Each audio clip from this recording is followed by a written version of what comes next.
Habang naghahanap ng matitirahan, isinasaalang-alang natin ang kaligtasan at seguridad ng ating pamilya kapag pumili ng lugar.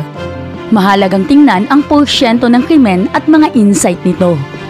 Ang pag-alam sa mga insight sa krimen at paghahanap kung saan ito mababa ang porsyento sa anumang kaso ay mas mahusay na seguridad para sa iyo at sa iyong mga mahal sa buhay. Ating alamin ang 7 sa pinakaligtas na lungsod sa Pilipinas ngayong 2022 batay sa inilabas na database ng Numbeo. Pasok sa pang-7 pwesto ang Maynila. Umakyat ang Maynila sa ranggo sa pinakaligtas na lungsod sa Pilipinas ayon sa Safe Cities Index 2022. Ang Maynila ay may safety index na 34.85 at rank 22 ito sa Southeast Asia. Sumunod naman sa pang-6 na pwesto ang Quezon City.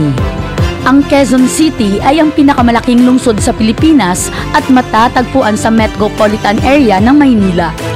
Ang lungsod ay may populasyon na higit sa 2.7 milyong tao. Ang lungsod na ito ay isang mataong lungsod na may maraming maiaalok.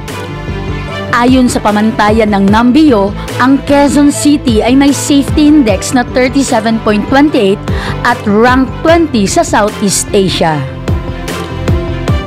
Bumalo sa pang-5 pwesto ang Cebu City.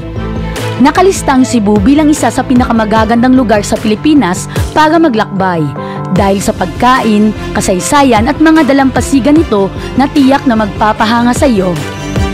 Ang Cebu ang pangunahing business district ng Visayas at bukod dito, ang lungsod ay nagbibigay ng ligtas na paraan ng pamumuhay kumpara sa ibang mga lungsod.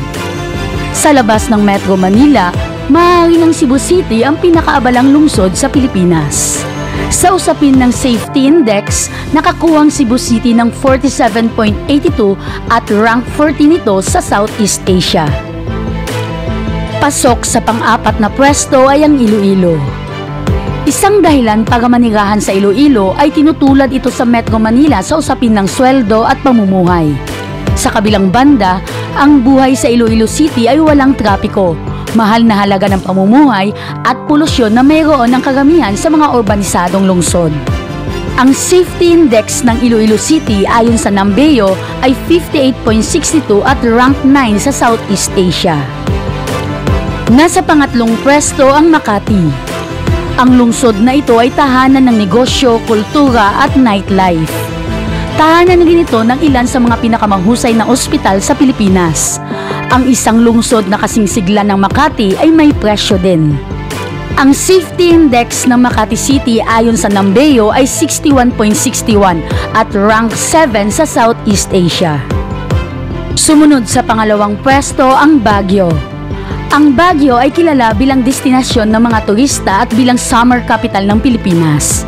Nitong Pebrero, nakakuha ng 62.40 ang Baguio sa 2022 Numbeo Safety Index at kasalukuyang nasa top 5 sa ranking ng Southeast Asia.